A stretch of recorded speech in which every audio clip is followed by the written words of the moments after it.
سب سے پہلا گھر اللہ تعالیٰ نے کائنات بننے کے بعد کعبہ شریف کو بنایا ہے اور اس کو اپنا گھر کہا ہے. اور کعبہ شریف کی تعمیر کی تکمیل کے بعد بیت المقدس بنا ہے، لیکن وہ پھر ابراہیم علیہ السلام کے زمانے میں بنا الکعبہ الملائک ثم آدم ثم شیس ثم نوح ثم ابراہیم. کعبے کی تعمیر اول نے ملائک نے کی، اس لیے آدم علیہ السلام بھی حج کرنے آتے تھے. پھر آدم علیہ السلام کو بھی موقع ملا، پھر ان کے بیٹے شیس کو بھی ملا، پھر ان کے بعد آنے والے پیغمبر نوح علیہ السلام کو بھی، پھر حضرت ابراہیم علیہ السلام نے تو ایسی تعبیر فرمائی جس پر خدا نے نبی آخر زمان بھیجا ہے.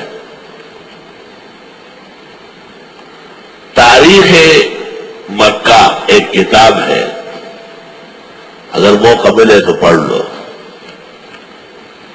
اور ویسے تو مشہور کتاب ہے القراء لقاصد ام القرى، ایک ہی جلد میں 2 جزء، لیکن ماشاءاللہ جو شخص مکہ آنا چاہے اس کے لیے علمی مہمانی. القراء لقاصد ام القرى.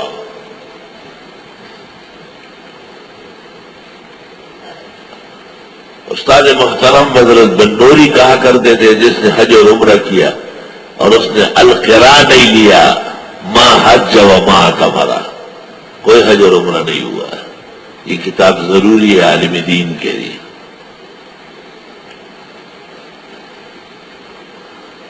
آپ فرمائیے، سچ کہتے ہیں اللہ، اتباع کرو ابراہیم علیہ السلام کی ملت کی جو یکسوت ہے اور نہ تھے مشرکین میں سے.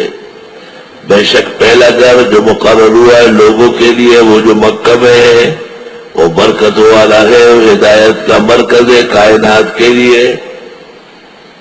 فیہ آیات بینات، اس میں کھلی نشانیاں ہیں.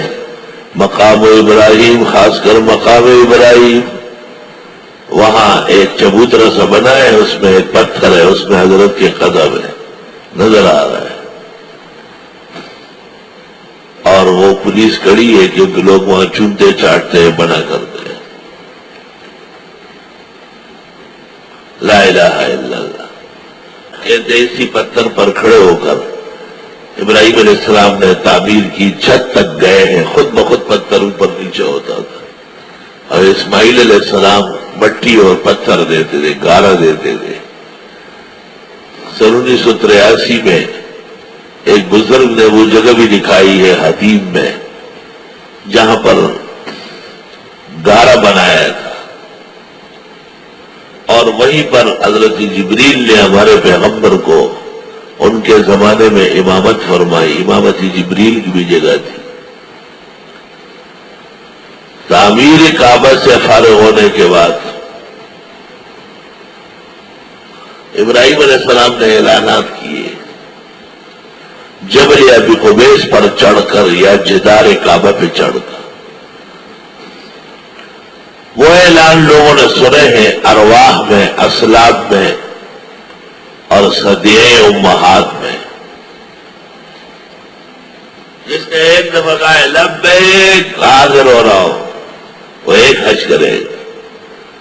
امام ابو حنیفہ کی روح نے 55 مرتبہ کہا تھا، 55 حج کیے. ایک محدث گزرے ہیں بڑی عمر کی، 300 سال سے اوپر، اس نے 210 دفعہ آواز دی ہے، 210 حج کیے. اس میں نشانیاں ہیں واضح، خاص کر مقام ابراہیم وہ بالکل موجود ہے نا. آج بھی پہلے کعبے کے ساتھ تھا. حضرت عمر نے کہا لوگ طواف نہیں کر سکتے، درمیان میں پتھر پڑا ہوا ہے، اٹھا کر کے ادھر لے گئے. پہلے اتنا قریب تھا جیسے یہ محراب کے یہ لاؤڈ سپیکر بغیر تشبیہ کے، اور اب اتنا دور ہے جیسے یہ پلک. یہ ابراہیم علیہ السلام نے کہا، حضرت عمر نے اٹھا کے ادھر رکھ دیا. اب لوگ طواف نہیں کر سکتے، پتھر پڑا ہوا ہے. نجدیان کہتے ہیں وہاں پہ کاش کے حضرت عمر رضی اللہ عنہ اس کو باہر نکال لیتے، کیونکہ اس کے لیے لوگ جمع ہوتے ہیں، رش ہوتا ہے، ان کو تکلیف ہو رہی ہے۔ حضرت عمر ہی نے پیغمبر کی اجازت مانگی تھی 2 رکعت پڑھنے کی، اور ان کی تائید میں وہی آئی ہے کہ جب بھی طواف پورا ہو جائے 2 رکعت شکر طواف پڑھ لے، اس کو دوگانہ طواف کہتے ہیں، چاروں ائمہ کے یہاں یہ واجب ہے۔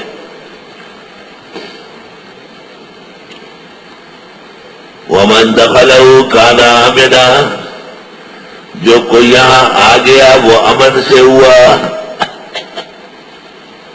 حرم شریف جو پہنچا وہ امن سے ہوا۔ عبداللہ ابن زبیر اور یزید کے درمیان سخت ترین جھگڑا تھا۔ اللہ، یزید تو اس کے مقابلے میں ناکام ہو گیا، پھر مروان بھی ناکام ہو گیا، اس کا بیٹا آیا عبد الملک، وہ بادشاہ بنا مروانی، لیکن یہ جلدی جلدی ہوا ہے۔ اور عبد الملک نے حجاج ابن یوسف ثقفی کو بصرے کے ساتھ حرمین بھی دے دیے، اس کا گورنر بنایا، اور اس کو کہا کہ یہ عبداللہ ابن زبیر سے ہماری جان چھڑا لو۔ عبداللہ ابن زبیر مکہ مکرمہ میں جم گئے تھے۔ حضرت حسین رضی اللہ تعالیٰ عنہ سے غلطی ہو گئی تھی اور انہوں نے مرکز اسلام چھوڑ کر کوفہ چلے گئے، تو وہ تو 61-62 میں بما بات پر رفقا کے وہی شہید ہو گئے، اور ان کو حسن نے اور ابن عباس نے کہا تھا کہ مدینہ نہ چھوڑنا، لیکن حسین بہت تیز اور چست ہے، جوشی قسم کے آدمی تھے، وہ کسی کی بات نہیں مانتے۔ ان کو کوفیوں نے خطوط لکھے تھے کہ آپ نواز رسول ہیں، ہم آپ کے ساتھ ہیں، آپ پر جان قربان کر دیں گے۔ سینکڑوں خطوط آئے۔ یہ سازش تھی یزید کی، یا یزید کے جبر اور قہر سے حسین کے قافلہ پہنچنے کے بعد یا اس سے پہلے اہل کوفہ تبدیل ہو گئے تھے؟ انہوں نے مسلم ابن عقبہ کو وہاں بھیجا تھا، اور اس نے تمام لوگوں کو دھمکا دیا تھا کہ حسین کا ساتھ دیا تو سر قلم کر دے گا، اور دریائے فرات کے کنارے یہ قافلہ رک گیا۔ یزیدی فوج آئی اور وہ دریا کے ساتھ ڈل گئی، اور پانی پینے اور دریا کی طرف جانے کا راستہ ان کا بند کر دیا۔ اب وہ صورتحال پیش آئی جو بیان کرنے کی نہیں۔ حقیقت یہ ہے کہ حسین کے ساتھ ظلم ہوا ہے، اور حقیقت یہ ہے کہ یزید اپنی کارستانیوں میں نامراد تھا۔